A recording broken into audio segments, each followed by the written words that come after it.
Test.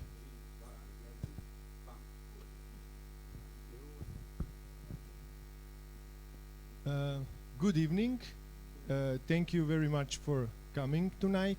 I'm very grateful that this is happening and going on.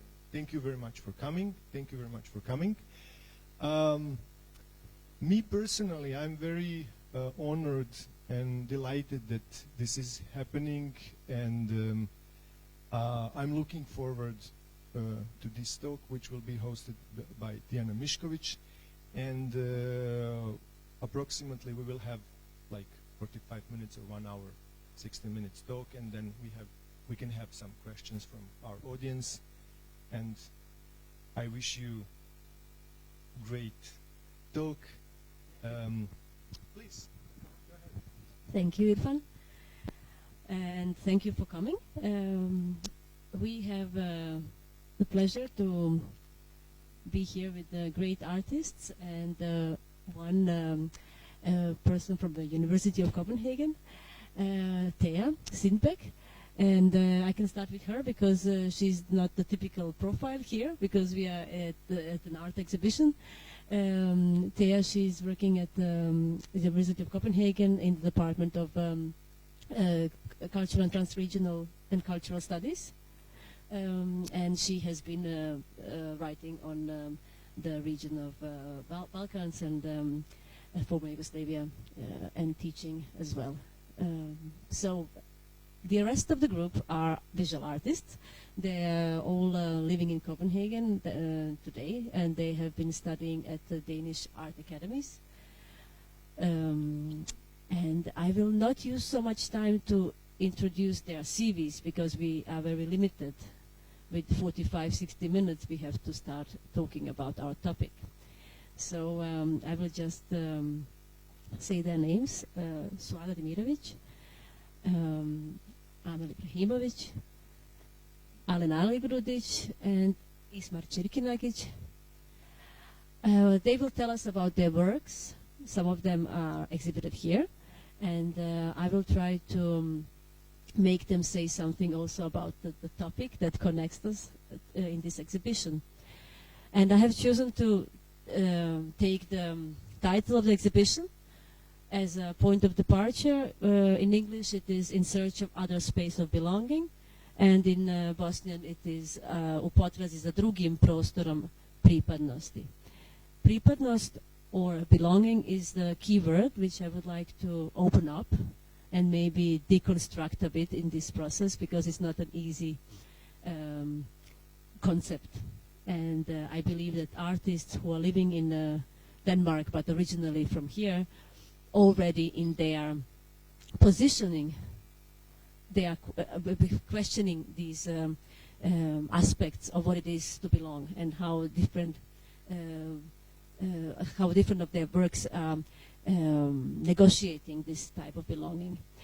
So being away from the culture that you are connected to or understanding the culture of your origin from distance is very connected to the idea of diaspora. Not the diaspora that comes in fancy cars in the summer from Gastarbeiter families in Germany and Austria, but diaspora as a concept of being somewhere else and still connected to your culture of origin from distance. And I just would like to introduce like three aspects or three main attributes that could help us navigate through this term.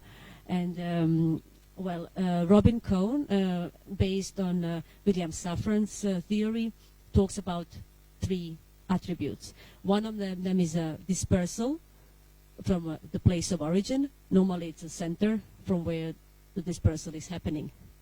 And this work of Suada Demirović that I will ask you about just in a second to explain is illustrating this very well. The other attribute is a collective memory and the myth of homeland, which I think we can illustrate with Ismar Čirkinagić's work, which we can see in the back, because it deals with the flags and national identity. And I will ask you about that in a second. And the third attribute related to the notion of diaspora or definition of diaspora is the group solidarity, which I think we can find some elements about in your work when you talk about the football team as community and then artistic community as another community that one can belong to. And I will ask you about that. So this is the three first artists we will hear, and afterwards we will continue with Alen Aligrudić, and the last part of this talk will be with Teja in the center, because we will open up another term, which is the memory, as another keyword. But let's start step by step. Suada, can you tell us a bit about your work, and maybe explain how you did it, the process, and maybe how the final result looks like, and what was the main motivation for making this work? A lot of questions in one, but so the starting point was actually Irfan inviting me and asking me, is this working? I can't hear anything. Okay.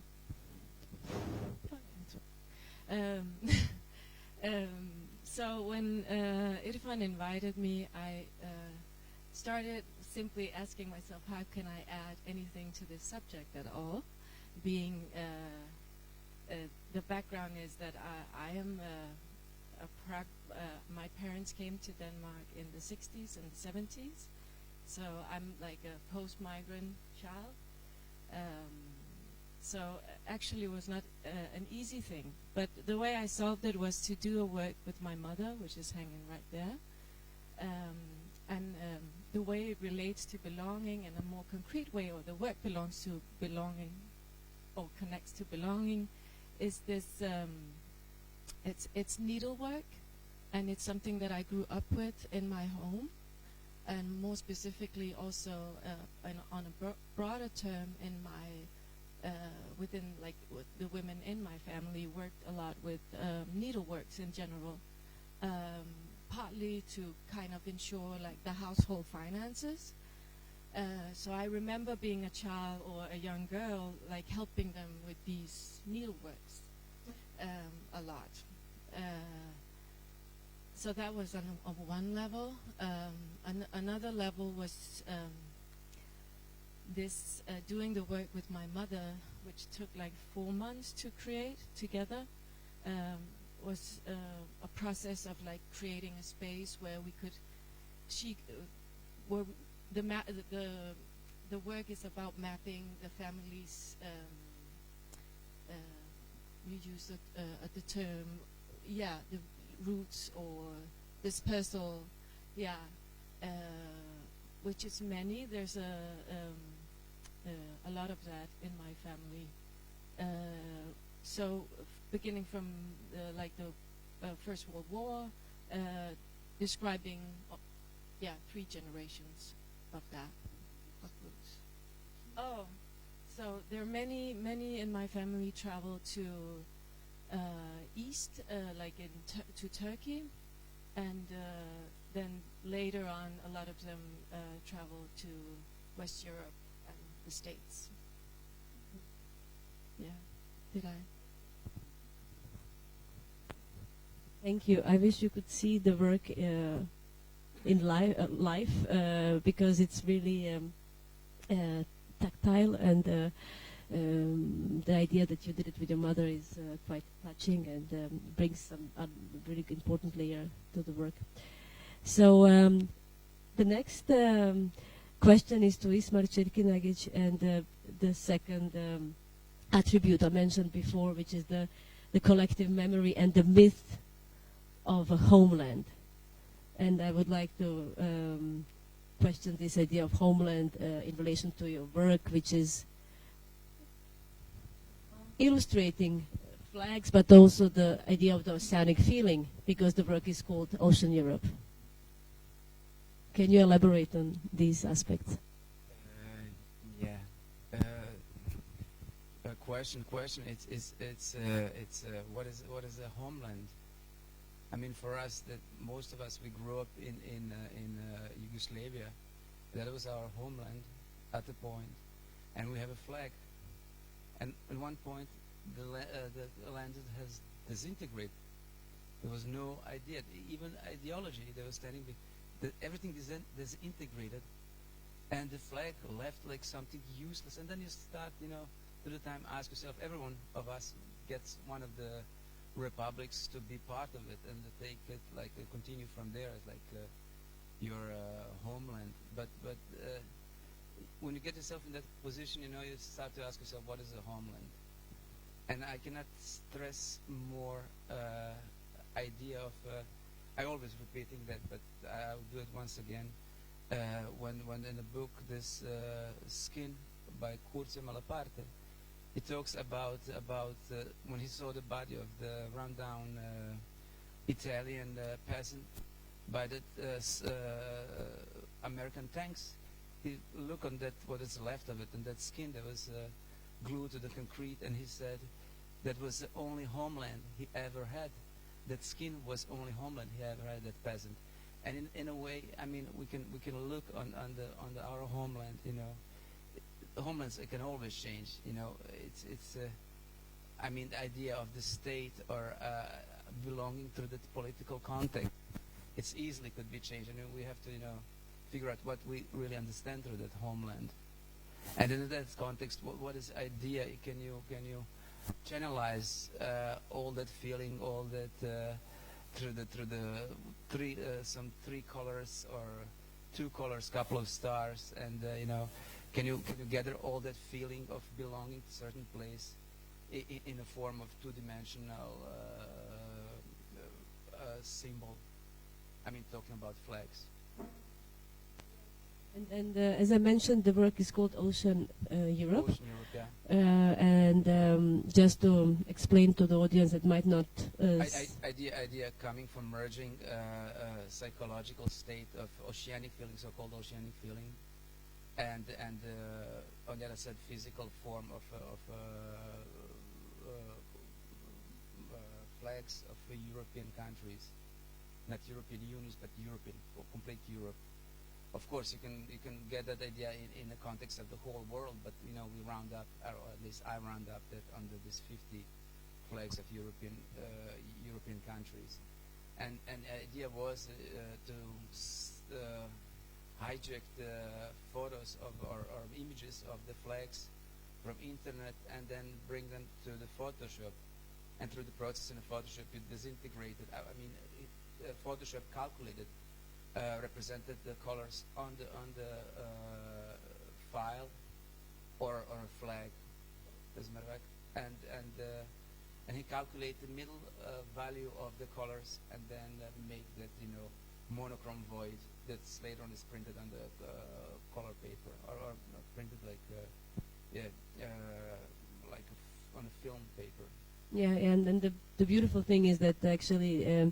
This constructed idea of national identity is being put in the same work. It's put in contrast or dialogue with a very different idea of belonging, which is not the national identity belonging. It's the belonging to the whole world. Because oceanic feeling, as I understood, talking to you, is a feeling that one might experience being in a nature or being somewhere where for a moment one feels one with the rest of the world around you. It's usually connected to the religious feelings when you cannot get the borders, you cannot feel the borders. Like child in very early age doesn't really know, doesn't have the idea of distance between his existence and the rest of the world.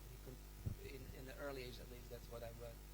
It's that actually in the first couple of months he understands himself as actually everything around him as himself, and that a line between him and the rest of the world start to belong sensible or visible or through his growing. And that's usually connect this idea of the oceanic feeling. It's connected to that very firstborn child that doesn't have the idea of the borders, and also some religious idea when you feel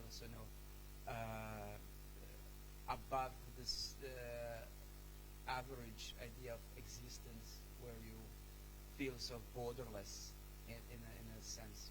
Mm-hmm. Thank you.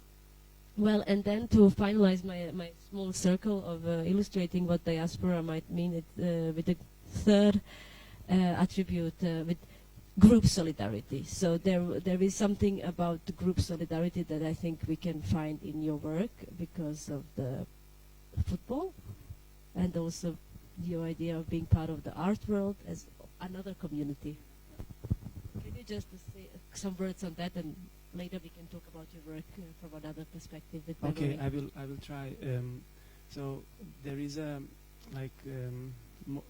the sport has been really important for me, and I always have been part of the group through the sport.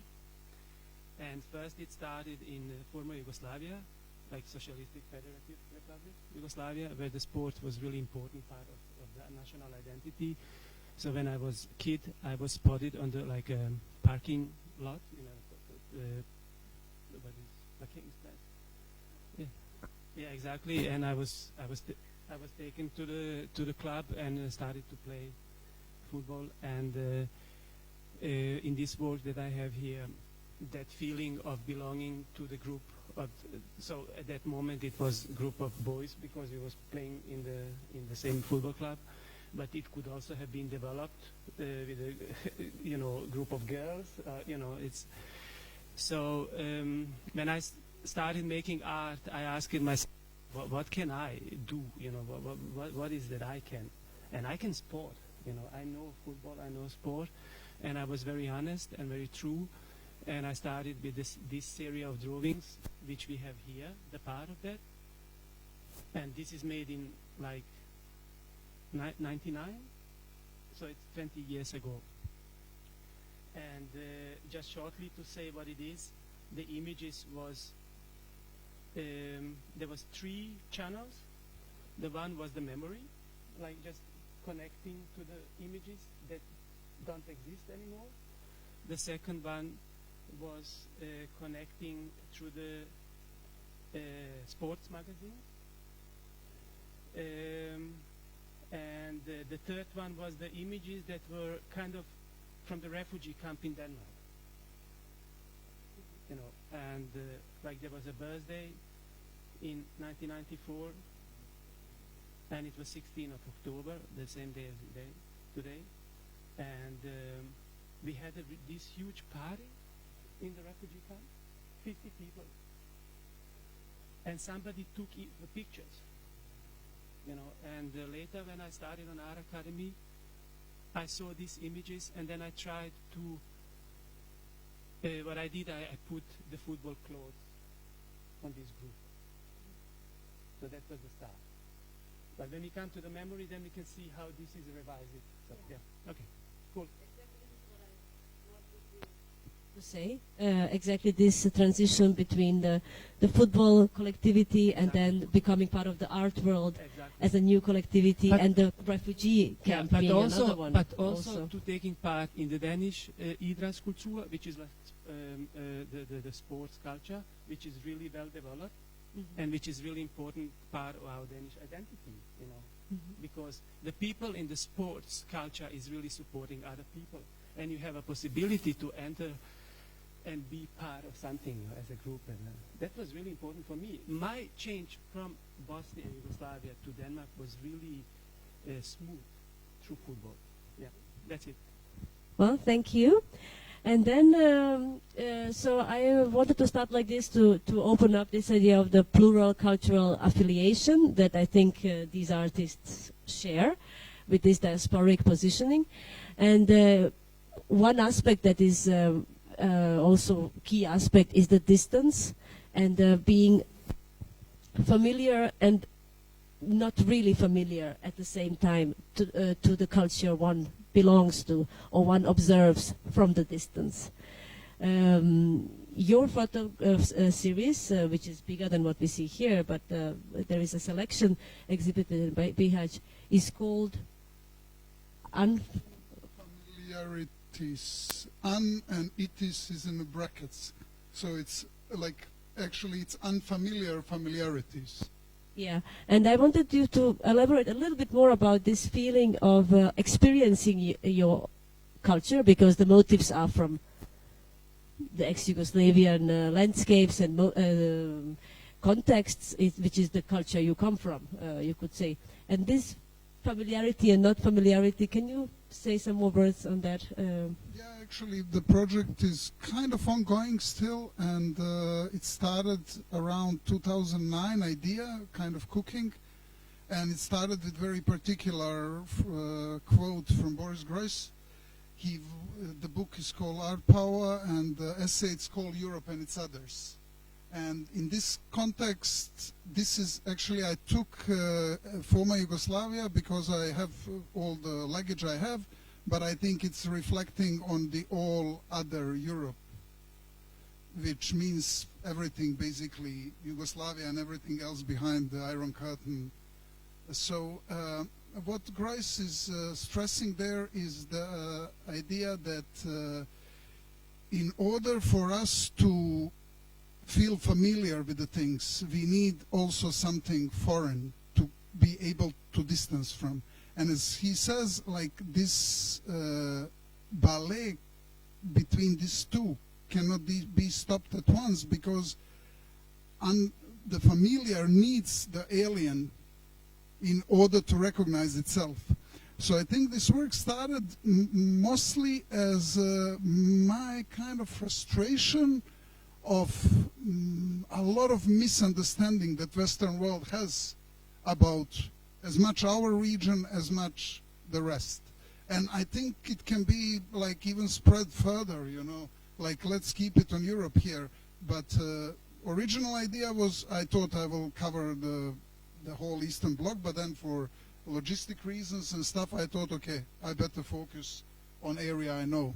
So the work took around 12,000 kilometers of road tripping and maybe 6 months plus minus in many occasions, and I still try when I'm around here to find some new images and fill up the gaps. Yeah.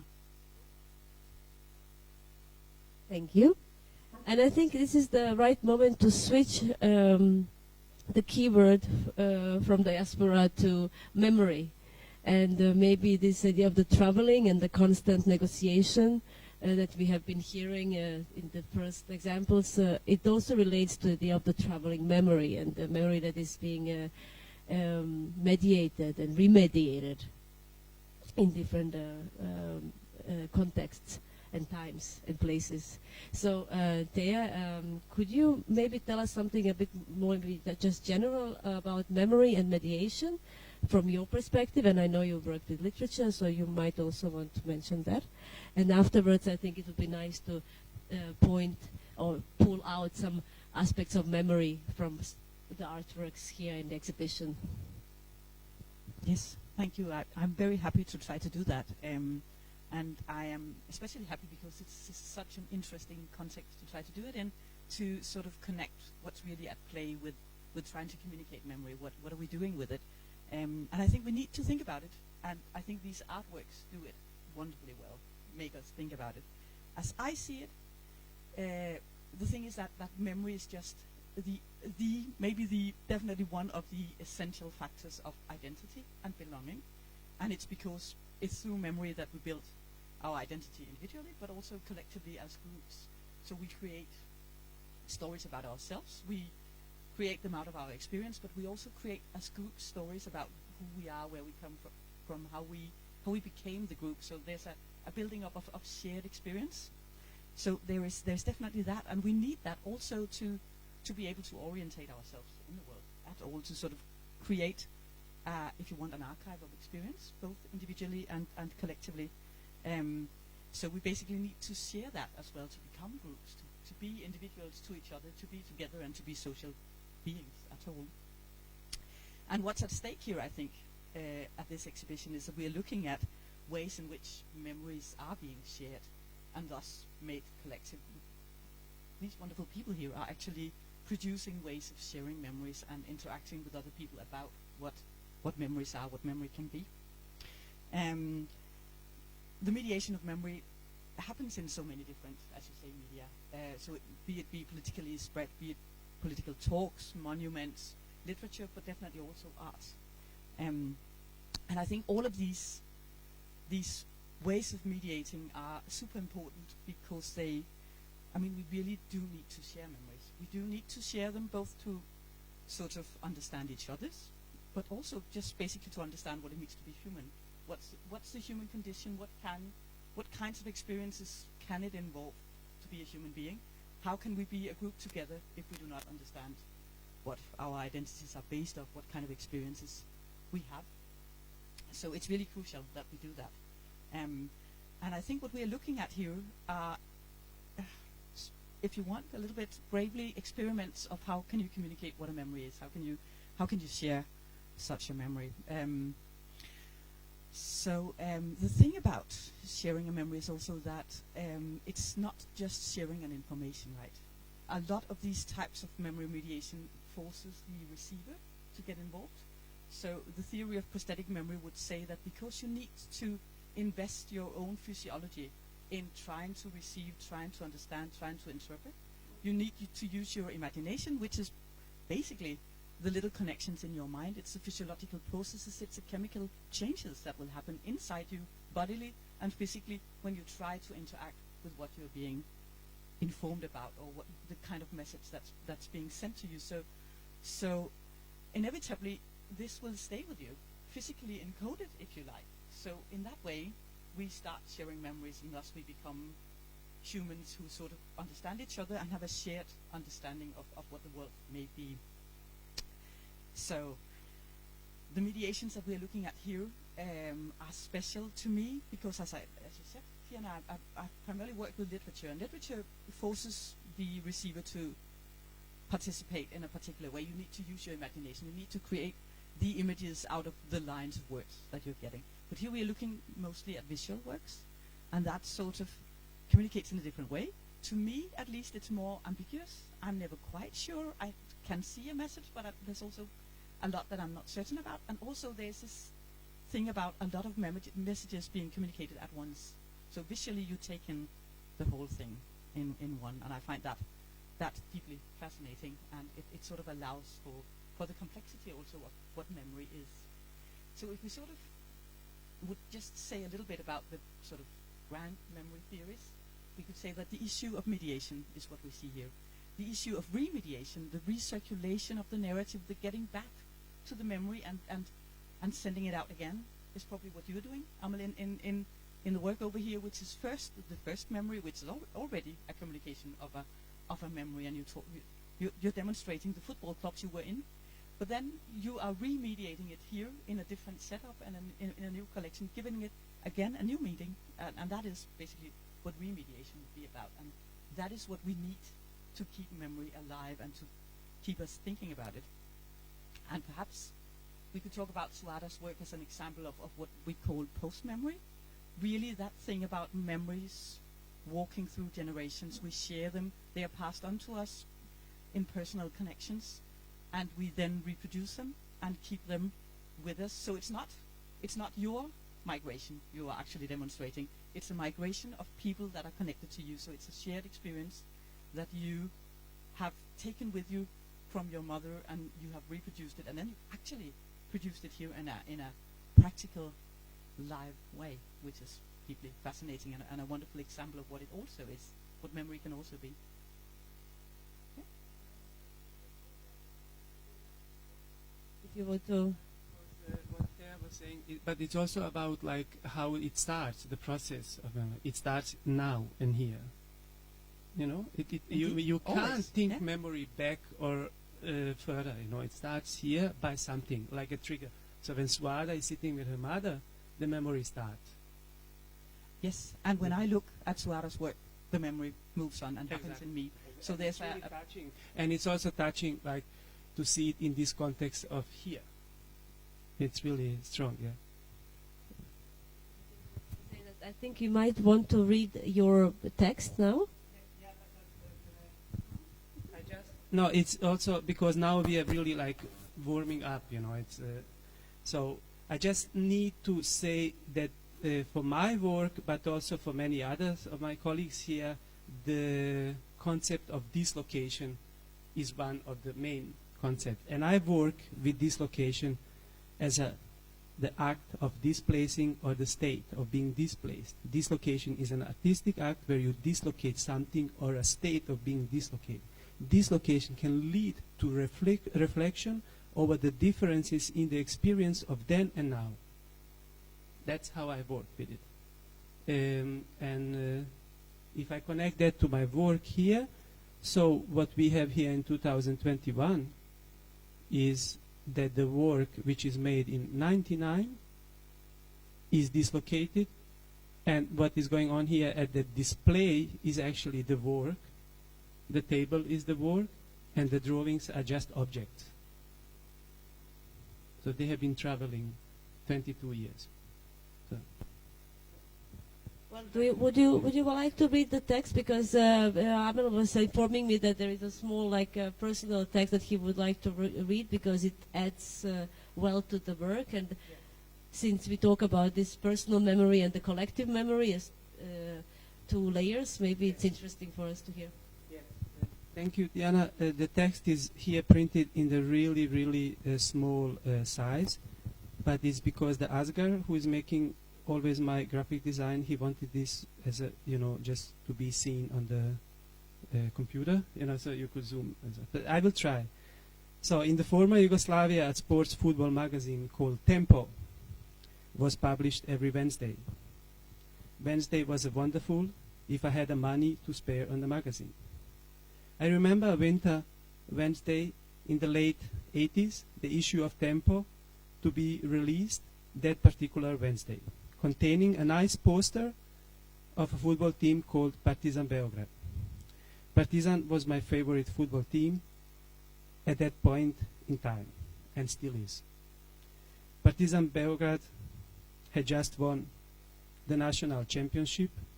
After school, I went by a newsstand to browse through the issue of Tempo, just to look at, with a poster inside. Unfortunately, I did not have the money to buy the magazine.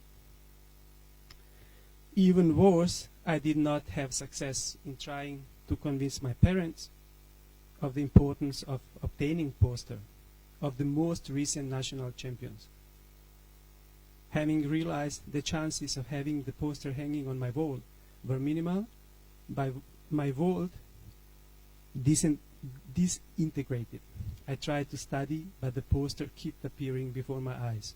The beautiful, glittering surface and picture of my heroes would not disappear. Sitting in my room on the winter Wednesday in the northern Bosnia, with my mind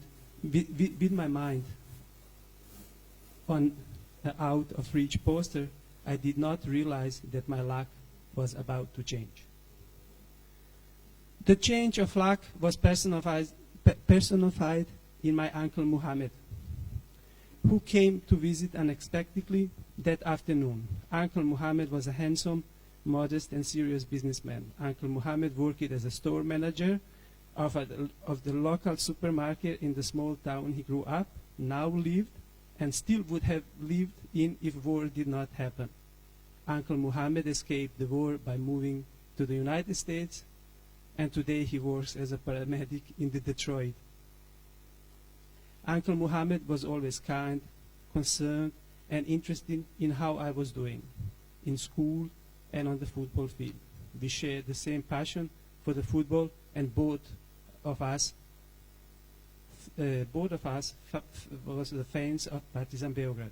Having exchanged pleasantries with the Uncle Muhammad, I realized that our mutual interest for the football could turn my poster dreams into reality. I cunningly directed the conversation towards the football in general, and eventually told Uncle Muhammad about the poster in Tempo. I will never forget the gesture Uncle Muhammad made. It was one he made quite often, carefully avoiding his wife noticing. He glanced around swiftly, submerged his hand into his pocket, and then re-emerge with a roll of bills. He selected a reasonable bill and handed it to me with a, "Here you go, Amel." Fantastic, brilliant, excellent. I sprinted out of the door and did not stop until I reached the newsstand. On my way back, I brought candy for the money left over. The poster was immediately placed on the wall, and I remember scrutinizing the magazine with the sweet taste of caramel in my mouth. And then this is the text from 2002, and then I was just having the possibility to work with my project and to develop, and I always have this concept as the beginning, you know, and as a guide for me. So when I got the possibility to make like publication with these drawings also, which are here, it was really important for me to keep this football and sport culture active, and you do that with a poster, two-sided poster. You know, that's how you do it. Well, thank you, Amel. I will just continue fast because we are running a little bit out of time now. Irfan, no? So I can start, yeah. And I want, but before we start rounding up, I would like to ask Suada about this intergenerational memory aspects that Thea also touched upon. In your case, she was referring to post-memory. But how are you as an artist, as a visual artist, relating to the to this intergenerational memory that we see some concrete results based on here in the gallery? Could you say some words on that? Yeah.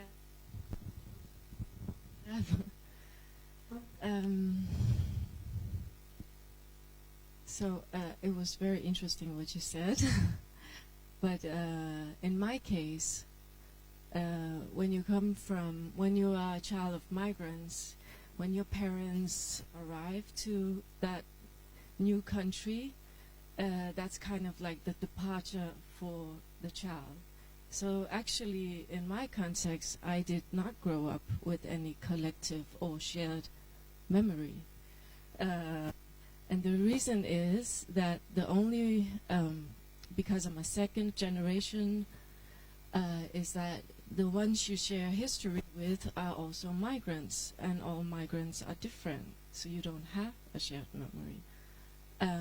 I think I kind of wanted to reverse it without maybe knowing what I'm saying, but with my mom's story and my family story, I try to maybe kind of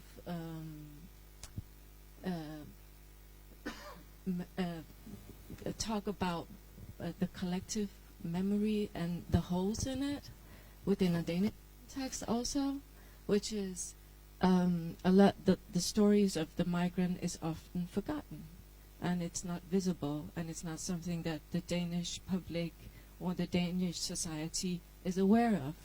So of course they know that migrants come and they know they live there but often it's a misrepresentation and not like a common knowledge of that the first generation who came to Denmark. So sorry for ruining it. No, it's not ruining it. It's interesting, and it's also maybe also leading us a little bit to the actualities of where we are today, because we are in Bihać where migration is very actual. So this connecting the different migrational routes, which is what you do literally by drawing these routes, we also connect across time and contexts. So us being here in Bihać now, most of us being those who were migrants in the 90s coming to Bihać now with this exhibition, while outside we have other migrants from another context. It's kind of interesting, not kind of, it is definitely an interesting actuality that we should maybe comment about now to finish up this roundtable and smoothly maybe open up for some eventual questions, because I think this is something that we all have some opinions about and maybe some experiences on. So I just would like to ask Alan, would you like to say something on this, or Ismar afterwards, so we can. You want that? Sorry. I think it's super interesting that you mentioned that, being the time that I find very interesting is always looking at, because migration is not a new phenomena, it's always been there, so it's not new.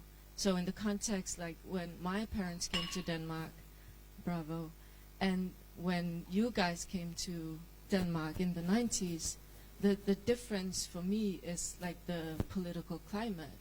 So this is very important in relation to how you are received and what place you get in society.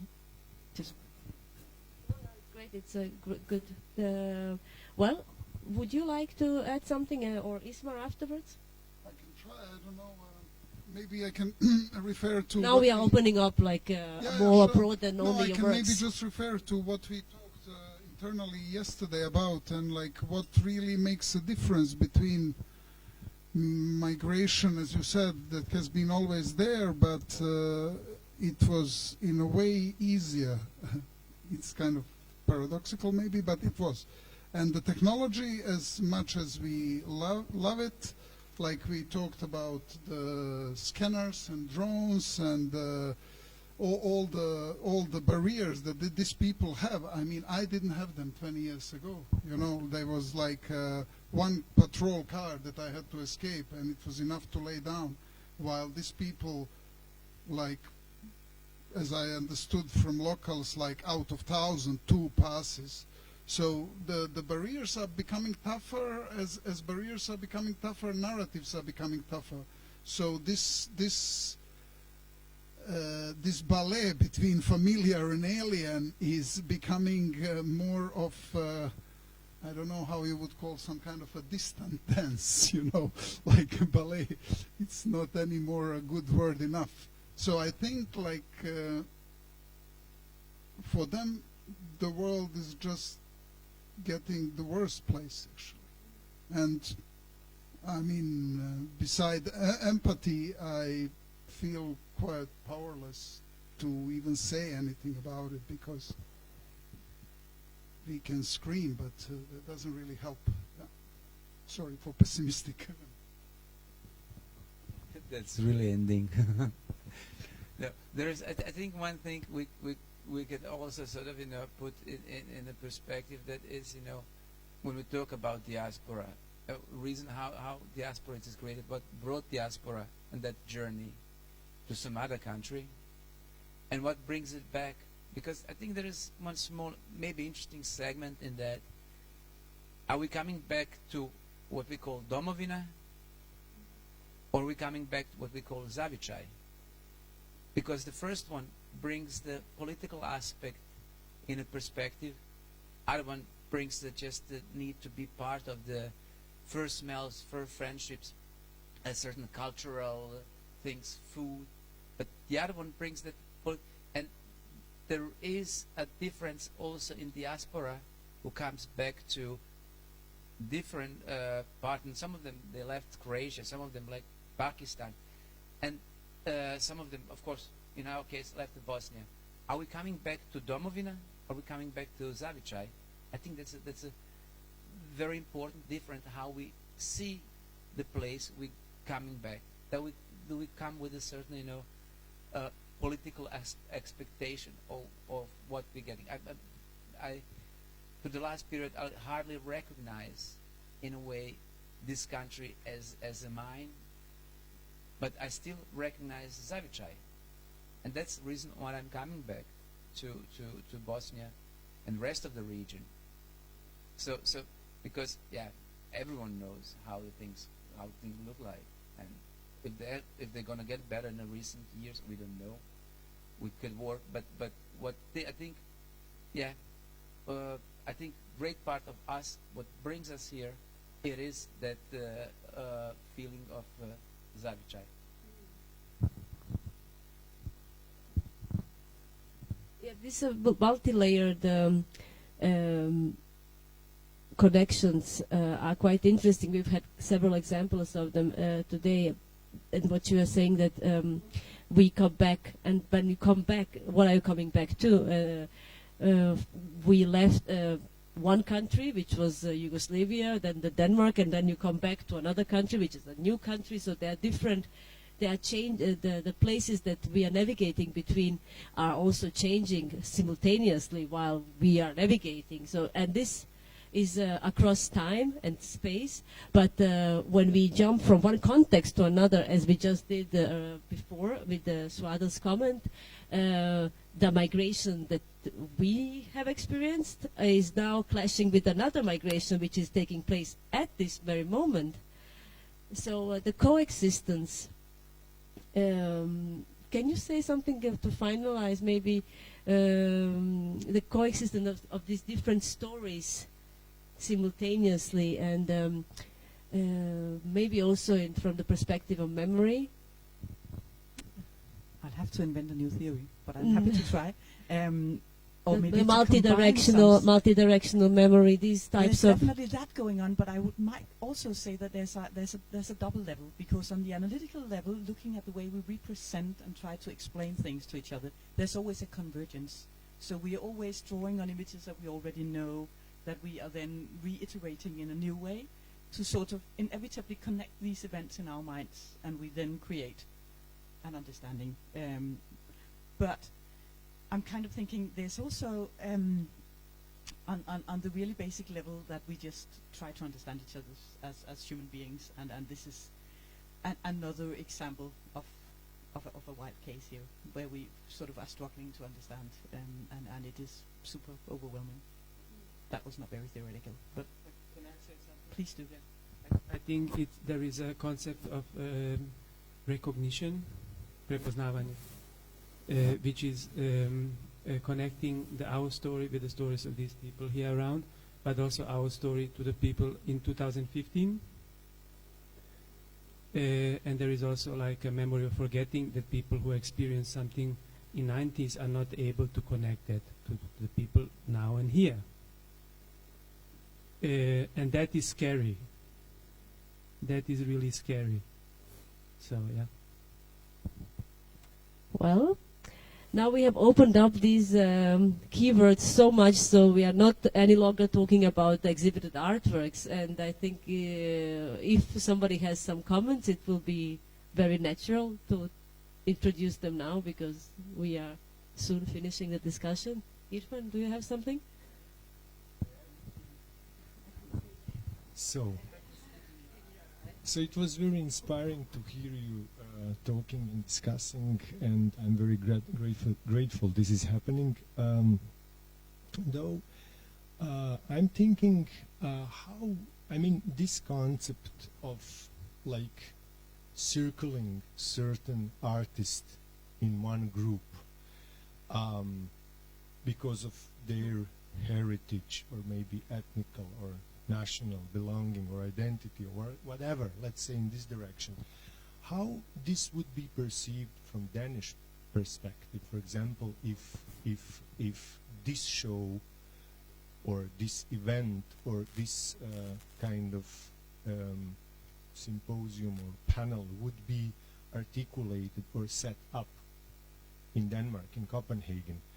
Because when I was working on this concept for the show, I figured out that there are some obstacles with some of artists being put in this, let's say, box, whatever does it could mean.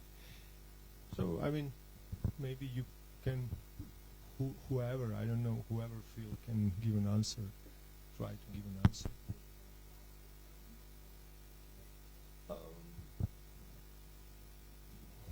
Well, yes, or yes, in some point of view it is Bosnia, but not in very strict way, but in some maybe also wider, relaxed concept of being Bosnian in a more wider, because it is grateful. I mean, being Bosnian means a lot of things can mean in a difference to other former countries where it's more national countries, one nation countries. In Bosnia it's very complex, and in Bosnia I think anyone can be a lot of things. If you can be a Serbian, you can be Bosnia, you can be this and that or that, and everything goes and must go. And we are officially in Bosnia having multilingual country and a lot of ethnicity. So it's, I would say, wider understanding of this term.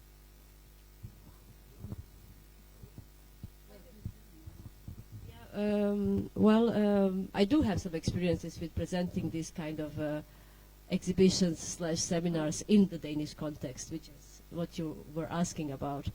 And I think already by presenting this group idea to the artists, there is a first challenge, because none of the artists really want to belong to a group and be called diaspora artists from Bosnia / ex-Yugoslavia / Balkan. However, as soon as you are classified in a group, you feel a bit not very comfortable as an artist. And this has been my first challenge, to explain that yes, I would like to focus on this group of artists, but I'm aware that this might be limiting somehow or uncomfortable. Then, when it comes to the cultural institutions who were supposed to say yes or no or maybe to my propositions, either to make a seminar or to make an exhibition, and the last example was to do a PhD on this topic, then I have to say it's a different reaction. They don't mind this classification because it makes it somehow more simple to understand. And it also makes it more clear, and it makes it actually, it resonates more, you could say. Because, for example, in the museum where I'm working now with the PhD project I'm developing at the moment, there are some goals made every third year, every fifth year. And among these goals, there is one very important one, which is the questioning of national identity through artworks. So what we are doing here as me as a curator and the artists exhibiting here, and others who are not in this exhibition as well, is exactly fitting this goal. So there can be a match. So we know, we all know that in cultural institutions they work within some patterns, within some criteria that they formulate. And if we don't name the initiatives taking place here as anything, then it is very difficult that it will ever fit any of the institutions out there who are having some criterions about wanting to hear more voices or diverse cultural representation and so on. So I think as a curator, I have been mediating a lot between the artists and the cultural institutions. So this is my experience. But I think maybe someone Yes, I mean, I really need to say this because, in 19th, the Danish art scene was very vibrant, art scene many places. After the Berlin Wall came down, there was an emptiness of identity, and this emptiness was also in the Nordic countries. And I had experience, really beautiful experience, and the memories of being invited to the exhibition where nobody asked me, where I was from, and everybody knew where I was from, if you understand. And that was really the real thing, that was the real thing. But something changed in the society, especially after the war in Iraq. There was kind of, more closing down this openness in identity, instead of kind of building, more like just closing down. And that is when you could experience that there was a pushes and tries to put you somewhere. And I must say this also, I never ever wanted to be the part of any group or something. These people here are my colleagues and friends and really good artists. That's the first thing. You know, I think this is really good show, and I think this show is really good in Bihać with you people. I think it's really important for us not to be the part of small groups, because especially Denmark is really small, and there is no place to be in the small groups. You know, you just need to be tough and go through the system. Even it is not so easy, you know. But yeah, that's what I have to say. You know.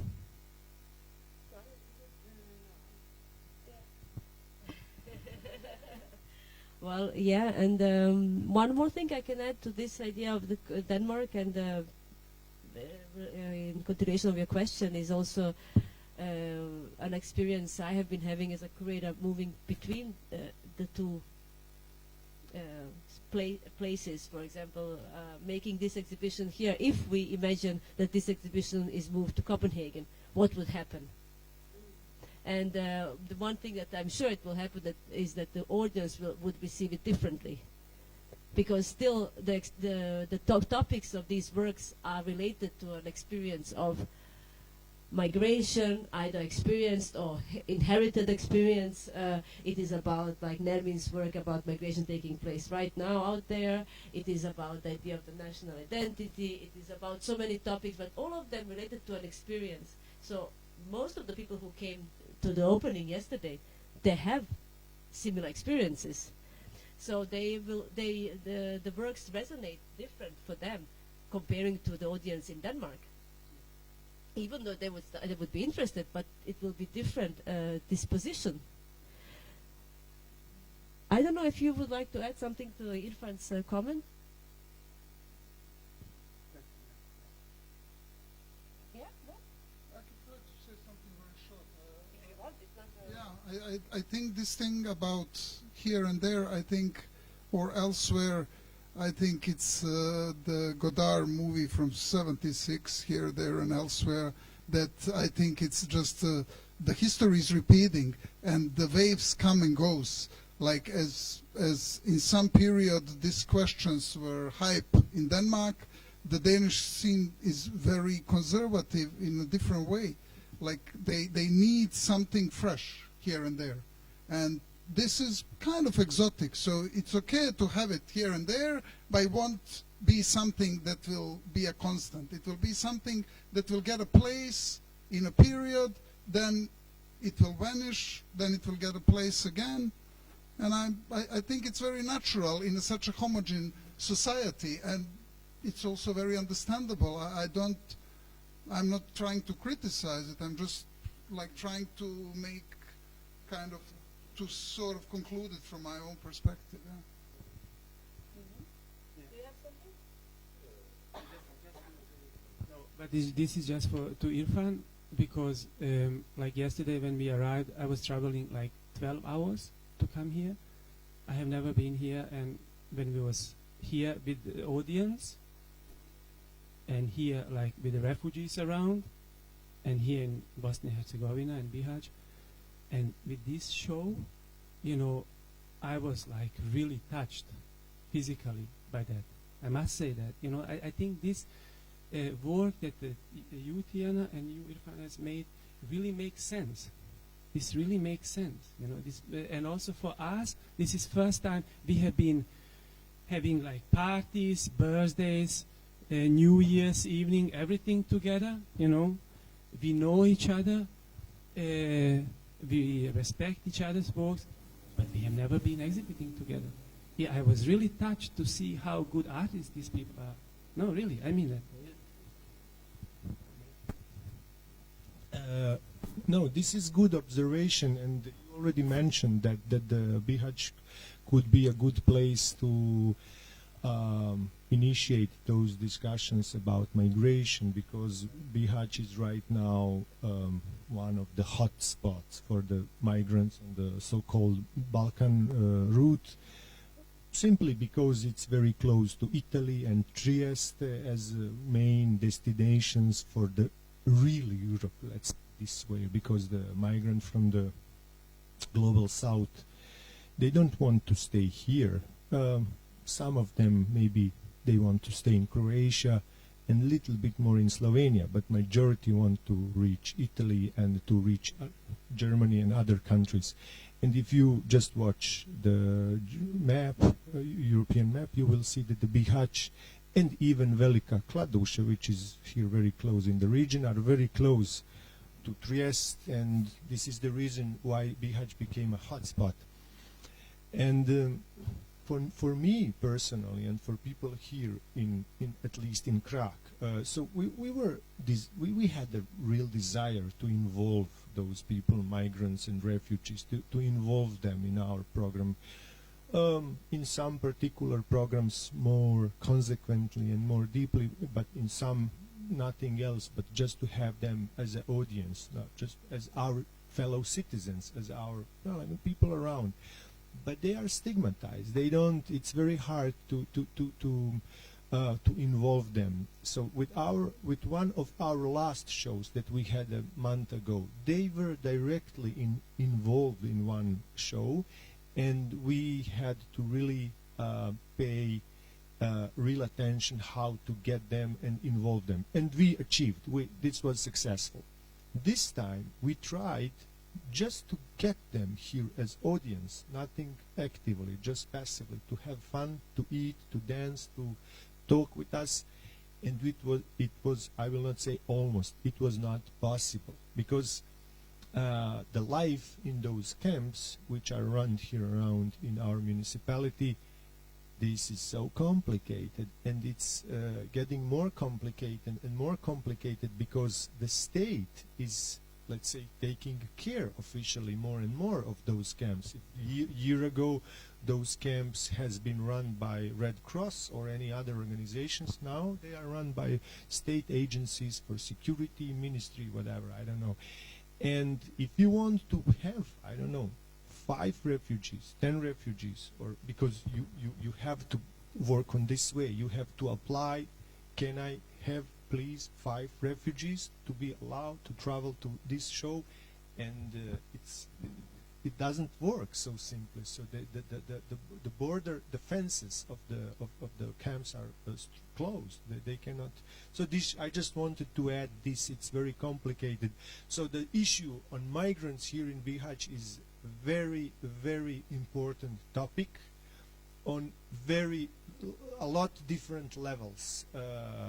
Our mayor, our prime minister of the canton area, whoever, they speak daily about some crisis that's going on, some problems, arsons, and whatever is happening.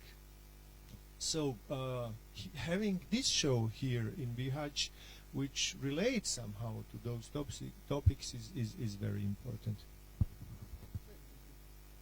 No, I thought it was interesting the way you've formulated it, because the camps have, as I understood, now become prisons. Because if it's controlled by the government and they put up fences and they're not allowed freely to walk, then it's prison. No, but just another moment here is when I spoke to you first time, I expected that you will maybe, which would really have been completely normal, play on that card, and you didn't. And that's what I like it, you know, with immigrants. There was never ever this topic with the immigrants and refugees was never almost mentioned. But these people here, they are like eating concepts of refugees for the breakfast. You know, we are like the ones who knows how to do this. And that makes really sense. Without connecting this story, this emptiness, that's what it is, you know. I think, yeah.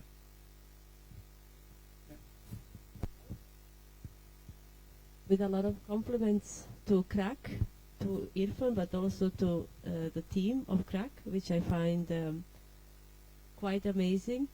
I would like to finish this discussion, roundtable discussion, and we can continue afterwards without the cameras and in a more relaxed atmosphere. Thank you for inviting us, and thank you for giving us the floor to elaborate on some of the ideas that the artists were carrying with them from Denmark to Bihać.